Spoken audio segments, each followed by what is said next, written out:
Welcome to a noble society of young urban entrepreneurs sharing knowledge and building wealth. Welcome to the League of Hustlers. The hustle is in your bones. It runs through your veins. It's that ambition to do more, become more. You can feel it. You know you have what it takes. You know you can build a life you've been dreaming of. It's time you live up to your potential. Welcome to the League of Hustlers. Welcome back to the League of Hustlers. Ladies and gentlemen, today we have a very, very, very special guest. None other than Dr. Joe White. Now, before we jump into this, I just want to say personally that I appreciate Dr. White for coming through to the League of Hustlers. This is one gentleman who has been like an inspiration into my life and who has showed me like what that true hustler's mentality is about and gave me, firsthand experience, firsthand knowledge of it. I'm your co-host, HT. And I'm CD Barnes. And this is the League of Hustlers, and we're just going to jump right into it. We want to welcome Dr. Joe White to the show. Welcome. Thank you, man. It's an honor and a privilege. Yeah, man. And for one, there are way too many things that you've been involved in. There are way too many hustles, right? That you have partook in, and worked on, and all these entrepreneurial endeavors and stuff like that. So first and foremost, I just want you to talk about some of the things that you have, some of the business opportunities that you've been involved in. Oh, wow. So that goes back because I've always kind of been an entrepreneur. I'm one of the few people who've never held a job my entire adult life. When I was in high school, I did a little bit of work, but since I became adult, I've never had an actual job per se. And so I pretty much started off when I graduated high school. I had a little bit of money that people gave me. I bought two things. I bought Tony Robbins' Personal Power, and I bought Carlton Sheets' real estate investing course. At the same time, about 4 or 5 months later, my high school sweetheart got pregnant with our first child. And I figured, I have to do something to give her the lifestyle she deserves, but I didn't want to go to college. Everyone else in my household that went to college, my mom, my sister, my dad, even my kids have a BA. I'm the only person that didn't go to college in my household, but I'm the only one with a doctorate. And I'll tell how I got that later on. So I actually took the real estate course. I did like $1 million in sales in real estate in fairly quickly, a fair quick amount of time. And then what I did is a couple friends of mine decided, hey, you know what, why don't you teach us how to do real estate investing? So I started inviting them to my home. And so once a week, they would come to my home to learn real estate investing. But then they would tell somebody else, and then more people would come. And then they would tell somebody else, and more people would come. So it was in a short period of time, I had like 100 people coming to my house every single week. And I said, this is not realistic. I can't keep doing this. My neighbors are complaining that people parking on the grass. So I wrote a book and a course to teach people how to do real estate. So I became the first Afro-American to speak on the national circuit in real estate investing. So I did that for a while. I took the money that I was making from real estate and I invested in a mental health business, and it became a multi-million-dollar business. Shortly after that, I invested in a transportation company. And during that time, I was just buying businesses and kind of invested in businesses and coming up with ideas. That's kind of during the time that I came up with my celebrity e-card, which that's how I met Harold. We were basically doing video greeting cards featuring celebrities that people could buy. But I've done transportations, I've done franchises, I've done sweepstake centers. I've done quite a few different businesses. And I'm always doing new things. I've done transportation. I've done, web business, online business. I've taught, classes online. So I've done a whole bunch of different stuff, just basically to make a short story, make it as short as possible. Right. The epitome of a hustler, right? And this is true. This is a real life League of Hustlers. I want you to really pay close attention to this interview, because when I think of hustler, this is the guy that pops up in my head. Okay, Dr. Joe White. So you just heard, and I'm sure he isn't really even scratching the surface, right? So what drives you? Like what what wakes you up in the morning? Why do you, continuously keep working on so many things and continuously go after these ideas that pops up in your head? Sure. So at first it was my kids. I'm giving them a certain lifestyle, but also having freedom. We talked earlier about being rich, but I always tell people you want to be wealthy because you want the money and you want the time to enjoy it. What inspires me now is my legacy. I started working on my family tree on Ancestry, and I did the DNA test, and I'm going through the family tree, and I'm thinking to myself, I know none of these people. Past my mom's generation, I don't know these people. And the reason why I don't know them is because they didn't leave a legacy. They didn't leave anything. Tell And me, so I talk said, on it. Talk so I on said, it. my driving goal at this point is to leave a legacy for my kids, my grandkids, and so forth, so that when they kind of go to wherever our home is or wherever the main home is, there's a picture of me on the wall and say that was the man. He started all of this so that we could live a certain way for the rest of our life. A chain of events. You want to be that wave, and you just boom, pass it down, that legacy, and inspire other people in your family, and then there you go. And then they do something great, and it just keeps it going, keeps it alive, man. Most definitely. Awesome. I like how you had there what drives your hustle. I noticed right off the beginning point, you say, hey, that family component. Your high school sweetheart, you guys are having a child, and you just pick up from there. That's awesome, man. So, from your perspective, though, what would be the secret to success? I don't think there's one secret. I think like with anything, it's a recipe. And there's multiple components. Even though flour may be the most used item in a cake, it doesn't mean it's necessarily the most important. So I think you got to find several things that help you be successful. One could be the right idea, but also you got to have the right timing. You got to then sometimes it's the right sequence in which you apply things. And then sometimes it's the right team that's around you. So I think everybody individually is different. And I think that's one of the reasons why I think everybody needs some type of coach or consultant, somebody that they go to, that they talk to, that can help guide them. Because our businesses are like our babies. We get offended when somebody tells our kid is ugly or our kid is bad, but we can't see it because we love them. Same thing with our businesses. We don't know what's happening in our businesses sometimes because we can't see it because our emotions are tied in. So I think everybody needs a coach for that particular reason. If you're watching Michael Jordan, The Last Dance, he didn't win any championships till Phil Jackson came along, because all Michael Jordan thought about is, hey, I want the ball, I want to score. Phil Jackson said, hey, no, we're going to put this triangle defense in place. Offense, defense in place. And we're going to let the whole team score, even though you may be the leading scorer. So I think we all need that fine-tuned adjustments that a coach brings. Right. And we have an episode particularly on that. This is one of the recent episodes. I can't remember the specific number, but we talk about this. Like, the whole episode is on finding a good coach. CD, could you look that episode up? I was trying to look it up real quick so that we can let the League of Hustlers know. But that's a very, very critical point.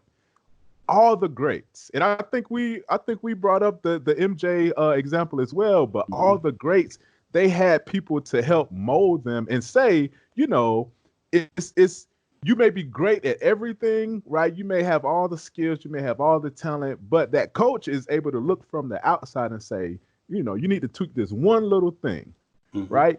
So that's so necessary, and I can attest to it, right? It's not until you have someone to steer you in the right direction, it's kind of like a focused energy, right? Starting out, you have the hustle, you have the drive, and you're like a flashlight, but a coach comes along and turns you into a laser, right? Where you have that laser focus and you can narrow right into, exactly what you need to do and only focus on those things.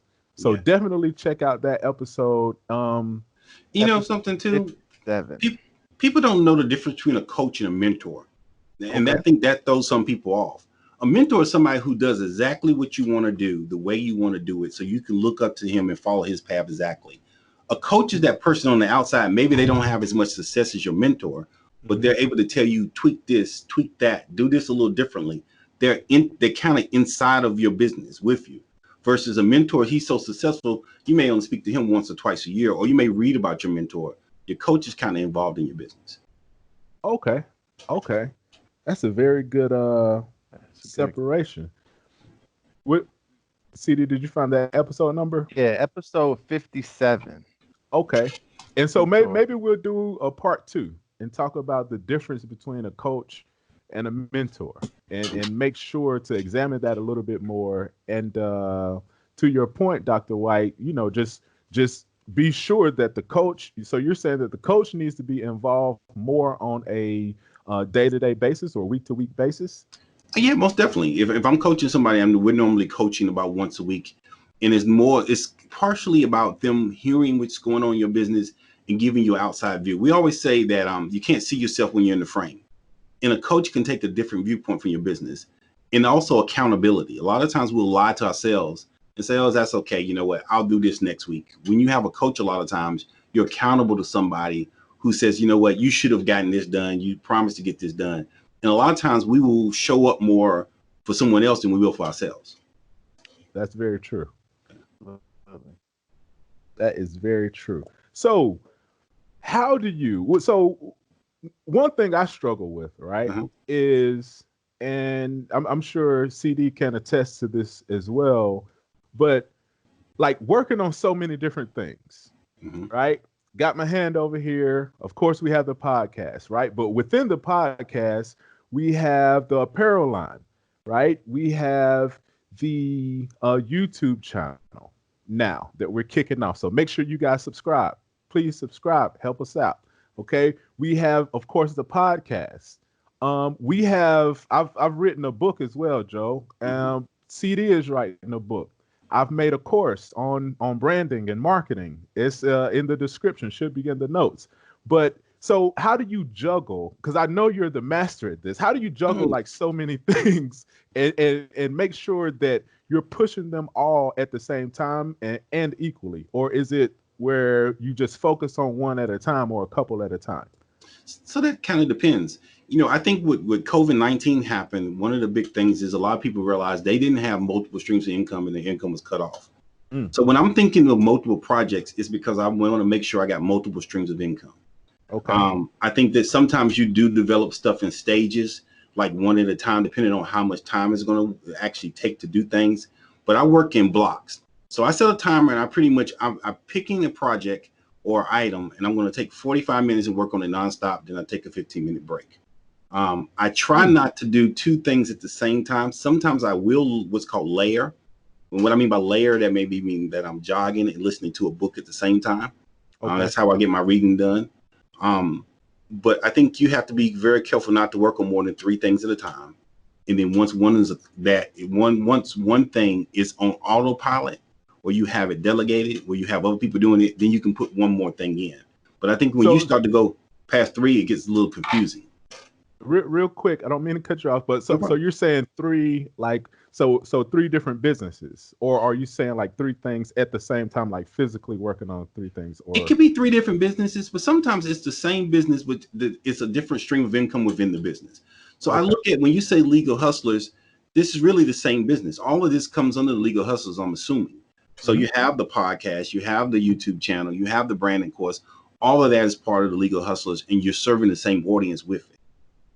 The key is to be able to get one thing done. So a lot of times I mind map my projects first, and I look at all the tasks and I estimate how long it's going to take.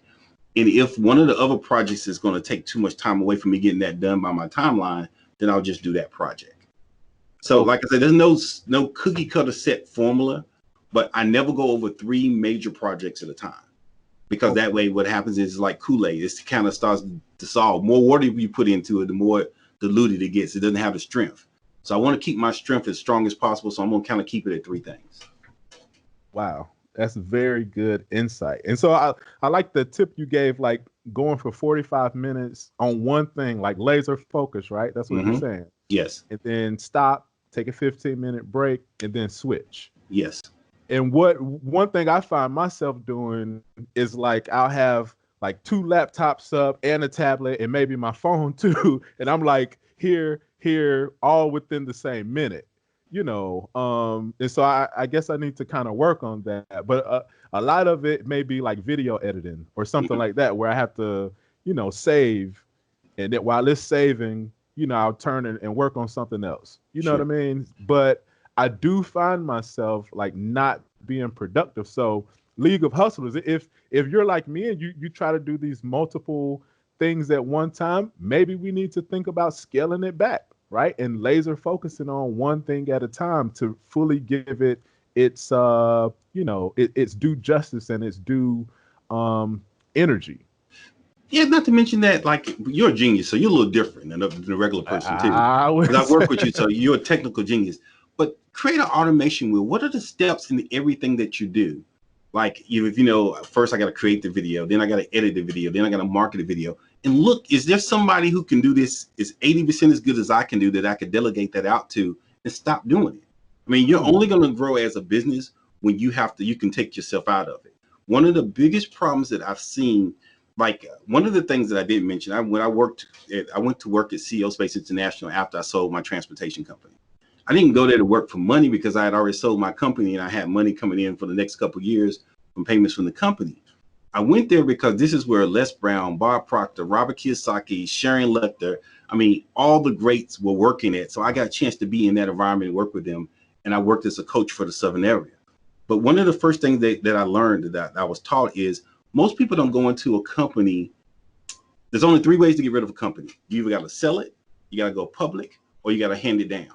And you need to decide that at day one, what am I going to do with this company? And if you're going to sell it or go public, you have to start taking yourself out of the process.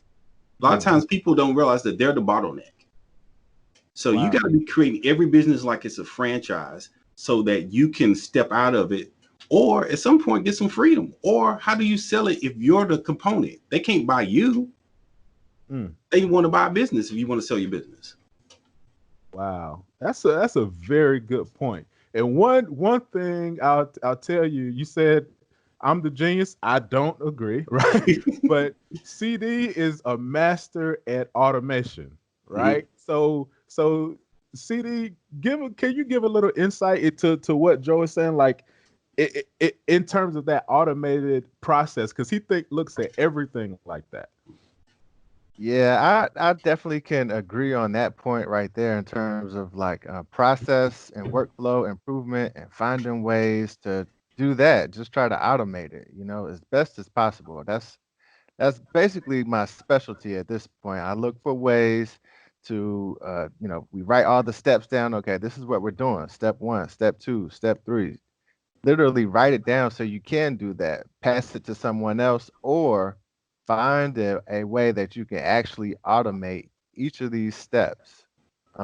Even if you can automate, a lot of times, there's a couple types of automation. You got like zero hands, where you can just kind of press play and walk away, and this thing can take over literally the job. And then you have what we call like light touch automation, where maybe I can automate the first 4 steps. The 5th one, I have to step in and take an action and then press play again. And then the last 5 steps are automated. So I definitely can relate to that part right there.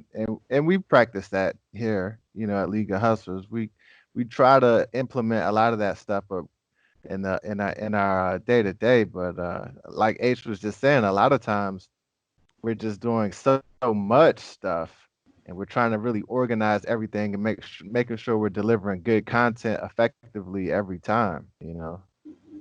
And so Joe, real quick, another thing that I think you have a unique ability at doing is like rallying the troops, right? And finding that talent and finding key people to execute those specific tasks. Could you give a little insight in terms of how that process plays in your head? Because you can't build like the type of businesses that you've built by yourself, right? Sure. Or as a a small team. So how do you I guess find talent and then rally the troops, so to speak?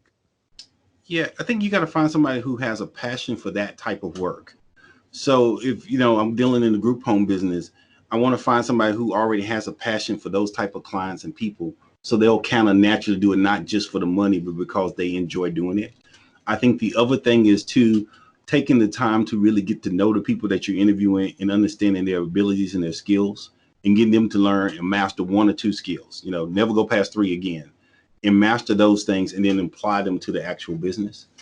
I think that every person needs to take some leadership course and needs to kind of learn how to be a leader, because sometimes that's just not natural. Sometimes, like I also, when I left CEO space, I went and worked at venture capital, and the venture capital company, Benaya, was the company that bought most of So-So-Def. And then we would buy and invest in other businesses. But a lot of times the person who created the business was not the right person to run the business. So people, a lot of times when they go to venture capital and you get these millions of dollars, a lot of times they don't let you be the president. They hire a president, and maybe you're the inventor, or maybe you're the creator, or maybe you do the content. So you also got to examine yourself, say, okay, I'm not the right person to be doing this. I'm gonna outsource that and be humble enough to actually do it and do what you do best and let other people do what they do best. Right. And I could imagine that a lot of times you've ran into people who didn't want to do that, huh? But they're like, this is my baby. Yes, exactly. I don't want to give that up. Yeah, it goes back to, like, we can't see ourselves when we're in the frame, and our business is our baby, and we're emotionally tied to it. Like, you ever had like an idea you felt like it's a good idea? Like we started talking about my celebrity e-card. I kind of don't want to let it go because it was an emotional baby. Right. And so the same thing that happens with other people in their businesses. They're just too emotionally involved. That's, again, why they need that outside perspective of a coach. Right. And man, we spent a lot of time, a lot of effort, many nights working on that project. Like, yes. And we just knew it. Like, this is it. This was the one, But I think it was kind of ahead of its time, you know. And I guess, like, having a coach back then would have helped us to say, like, okay, maybe we can, or maybe it was just the time, right? Maybe it was technology. I don't know. A lot of stuff that factored. Well, yeah, and the internet crash happened where they started the stock market crash, and people stopped putting money in those type of projects too. Right. So that was another thing. That was a major thing. Yeah. Which brings up another point that I think that also plagues a lot of hustlers and small businesses is they're underfunded. So a lot of times people don't hire people because they don't have the money to hire the people. And so they're very much underfunded. So I think another skill that's important for people to learn, probably the most important skill, is how to raise money. We raised like $40,000 for that particular project when we started. And now I've been able to be behind the scenes and see how money is raised for major projects. And so that's super important. That, everybody needs to look into raising money this particular time and how to raise money. Whether it's Kickstarter, whether it's GoFundMe, whether it's a PPM or whatever it is, crowdfunding, you need to know how to raise money for your business. Right. And so actually our last episode 90, right? We talked about something that you brought up, the multiple streams of income, and being your own boss. And part of that is, or part of what we talked about was, like, whatever that thing is that you need that's necessary for your business or for your hustle, like, you need to take ownership of it, right? And you need to go out and figure out what it is that you need to know about it. So if it's raising money, like, go out and figure out how to raise money, right? If that's a big problem that entrepreneurs face, go out and learn about it. If you want to try the crowdfunding, right? Take ownership of it. Be the boss of that and go out and learn crowdfunding on Indiegogo, on Kickstarter. So any of these things, any of these problems that you're facing as an entrepreneur, and to be honest, in my opinion, that's the definition of entrepreneurship. Okay, I guess the de facto, it's like you see a problem or you run into a problem and then you figure out some kind of way to climb over it, or you might be going under it, you might be going around it, or you might be going through it, right? But never giving up and actually being your own boss. And in terms of like multiple streams of income, it's like, if that's an issue for you, right, especially right now during COVID times, if that's an issue, figure out what it takes to create an additional stream of income, but you have to put the work in. Yeah. You know. So, Joe, what are you working on now? I see in the background there you have one of your older books called Concrete Jungle, and you have other books as well, right? Well, I'm working on another book now. I'm working Okay. on a book called The Broke Millionaire: Origins of an Entrepreneur Superhero. That's kind of what my shirt Okay. is. The E stands for, and on the back it has Entrepreneur Superhero. But I'm doing a Okay. lot of coaching and consulting. I've always coached in the real estate area. So if, when people want to learn how to flip houses, wholesale, I've taught that for 20 years. That's one of the reasons why I started also then teaching like how to do online courses. Because I said, I've made money consistently every single month for 20 years off a course I wrote 20 years ago. So I started Wow. teaching people how to do that. And then I have a lot of business consulting clients because I got all this knowledge from venture capital, from CEO space. I started taking on clients. So I've been taking on celebrity clients like I am the head consultant for the Boxing Legends Hall of Fame. And that was so insightful because what ended up happening is you have all these great boxers who have been heavyweight champions, guys who fought Muhammad Ali, guys who fought Mike Tyson, guys who fought George Frazier. They are household names, but a lot of them aren't getting a lot of money right now. One, because they didn't study business. Two, because they don't have any direct connection to their fans.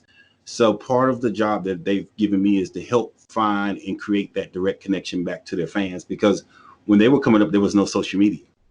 So now like artists like, 6ix9ine just released a new song. Millions of people tune in. Crazy. Because he has direct connection to his fans. And these boxers don't have that. So that's one of the projects that I'm working on with them. I just started a new Facebook group, Expert Education for Entrepreneurs, because one of the things I did love about CEO Space, why I stayed there 3.5 years, and I've been a member 10 years, and it's expensive. It's the #1 business conference in the world. Wow. Like I say, everybody's there. But when you're there, once you're a member, everybody shares. So if Les Brown is there, if Bob Proctor is there, if any celebrity is there, they're no different than you and I. We all come to the table and share and help each other. So that was my reason for starting that Facebook group. I wanted to be similar in the sense that everybody just shared and helped each other. It wasn't about sales. Now, if you help somebody, you share, and then you want to sell them something, fine. But we're going to start off with actually sharing and giving first. Tithing, basically, tithing knowledge. So, yeah. So I'm doing that. I'm still on the board of a small venture capital company, and I'm just coaching entrepreneurs and helping entrepreneurs. Wow. This is like a ton of information we're getting here in this episode. Like, so many different areas have been covered here. It's like, let's say we're starting from scratch. What if we're at the very beginning? Like, where do we start? What's step one for a person who's just starting out from scratch? What do they do first? Where do we start? Clarity. I think they need to take the time to write down what it is they want to do and get crystal clear what the picture looks like. I mean, that's what goals start with. Basically a project is nothing but a goal. A business a lot of times is just a goal when it starts. You want to get crystal clear on what that is. And then you want to do what's called reverse engineering. If you say, okay, you know what, I want to have the biggest podcast in the world, fine. Let's then take what are the steps in reverse order in order to do that. And a lot of times how you figure that out is you find the top 3 people in the world, if it's Gary Vee, if it's somebody else, and we reverse engineer what they did, and we use those steps to take ours to that same level. Wow. Excellent. Good stuff, man. Yeah. It's like a tons. I hope everybody's been taking notes. H, I see you over there every now and then, like jotting down. That's right. It's like, man, it's like a ton of information. So with all of these ventures, do you have anything we can learn from on like regrets? Do you have anything like any major regrets along the way? Most definitely. I think early in my career, there were some relationships I could have nurtured better. Later on, I learned about nurturing relationships and staying in touch with people, but I didn't do that when I started early. I think also knowing when to get out. Some people will ride a business and then the times change. And when times change, businesses aren't the same. Like right now, it would not be smart to be in the pager business. Ain't nobody buying no pagers. Right. And hit me on my two-way, Joe. Yeah, exactly. So, not falling in love so much with the business when you don't make the change. So like if I know that, okay, every 10 years, basically the whole marketplace shifts and you got to be aware of that and you got to sell, get out or transition before that happens. You look at companies like General Electric, they're not just doing light bulbs, they're doing all kinds of stuff. And they started diversifying their income. And I think that's what a lot of entrepreneurs don't get. Like right now, during this particular time, if I had a bakery and I know I can't open now, then maybe I'm going to be teaching online baking classes for people at home through Zoom. And I'm going to have a monthly subscription. Well, once a week, I'm going to teach them how to cook different meals. And maybe they pay me $19 a month and I get them a 1-year subscription. So that's what I mean by a lot of times seeing what's going on and then shifting. Mm. So it's like being agile enough to notice different opportunities and immediately switch. Yeah, you definitely got to keep your ear to the ground. You know, you got to see what's happening, what's trending in your business. Like every business pretty much has associations. You should be going to those association meetings, seeing what's going on. Sometimes the government will change a law and it will affect the business and you don't know that's coming. Or sometimes, you know, like say the marketplace has changed, just like styles of clothes. If you were selling bell bottoms, you probably would be out of business now if you didn't stop selling bell bottoms. Right. Yeah. Right. Yeah. That's very important stuff, man. And I kind of picked that up at the very beginning when you were saying you started off in one business and then the funds you took from there invested into the next thing and then invested into the next thing, invested into the next thing. I think that's awesome. Is a lot of times do you find that the businesses or your opportunities are related and they kind of segue into one another, or is it just a brand new idea or just a little bit of both? Now they're segmented because I've learned how to strategize and plan a little bit since I first started. But before it was more of a whim. It was more, hey, okay, I saw real estate. I figured it was a good thing to do. I learned how to do it well. The mental health was something my mom was doing already. And I kind of just dove into it with my mom and my sister. But now I plan. I think about, okay, you know what? What's my pipeline? What's the funnel? Where am I going? So just like if I'm writing a book now, the book has to tie into courses and other things that I'm doing. Just like, if you're writing a book, of course, it's to lead people back to League of Hustlers, to learn more, to grow more, to go get a course, then to get the next course, then to get the next course, then to get the next course, and then to go to a boot camp and then come to a retreat. So things like that, people aren't thinking of sometimes, but you want to be thinking that way, that there needs to be a League of Hustlers retreat in Brazil or India, and there needs to be a boot camp every quarter, Yes, and it needs to be, and it needs to be a book, once a year, whatever. And it may not just be a book. It may be a series of books, League of Hustlers, Volume 1, Volume 2, Volume 3. So that's the type of strategy that I look at now when I'm actually creating a business. How does it fit in my portfolio? And then how does it fit into my lifestyle? I think that's something else people don't realize also too, that, sometimes you get a business, you work in 10, 12 hours a day and you're neglecting your family and you got to have a little bit of balance. I never wanted to be a multi-millionaire. I wanted to be comfortable. So for me, comfortable looks like $250,000 a year, but I don't want to work more than about 40 hours a week, 30, 40 hours a week. And I want to do it from anywhere in the world. That's always been my thing. So I'm paperless, I'm virtual. I can pack up my laptop and go and be anywhere and work. And that's the way I love life. Yeah, that's beautiful, man. That's awesome. I think that's probably what a lot of our audience is aspiring to, That's awesome.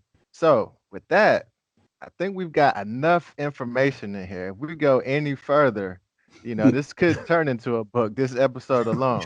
So we're going to get into the challenge, man. With every episode, we like to leave the audience with a challenge, an actionable step that they can take and implement into their daily lives and implement into their hustle. Joe, the challenge is on you today. What would you challenge the audience with? So my motto is share, grow, give, or share, give, grow. So what I'm going to do is I'm going to give away a free consult to the first 10 people. And I guess what I'll do is I'm going to have a web page and they can go to drjoewhite.com /free consult. And they can get on my calendar and I'll give them 15 to 30 minutes to just listen to their business and give them feedback and advice and try to help them in any way that I can during that 30-minute session. That's drjoewhite.com /free consult. Y'all better beat me to it. I tell you that. I was about to say, I'm there. I'm already there. Yeah, that's awesome. Perfect. Please take advantage of this opportunity. I think you're going to find that it's going to be priceless. It's going to be priceless for your business. It's going to be priceless for kind of help steer you in the right direction, man. I think, you can see Dr. Joe has some amazing experience under his belt and a wealth of knowledge that he can share with the group, man. So you guys make sure you go to that URL. What's the address again? drjoewhite.com. Yeah, drjoewhite.com/free consult. There you go. Sign up and make sure you get that free consult. Do it quick because it's limited amount. For sure. For sure. Hey, look, Dr. Joe White, we appreciate you. We salute you. Another thing we're doing is we have this segment called the Hustler Salute, right? And we usually do it at the beginning of the episode, but we forgot. Forgive us. So, but this episode, I want to salute you, Dr. Joe White.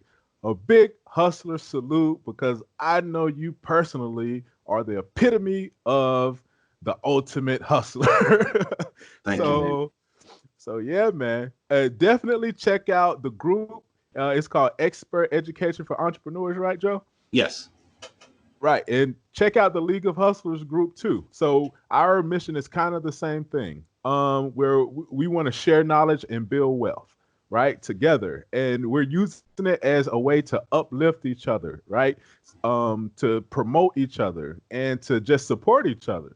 So check out both groups. This has been another great episode of the League of Hustlers. We appreciate y'all. Make sure you subscribe. Make sure you like this. Make sure you share this. Share this information. Share knowledge. Build wealth, right? So many gems dropped in this episode. My note page is full over here, ladies and gentlemen, okay? Because this guy I know is the real deal. So we appreciate y'all, and make sure that y'all stay in touch. Reach out if you have any questions at questions@leagueofhustlers.com. And we're signing off. It's been another episode, League of Hustlers.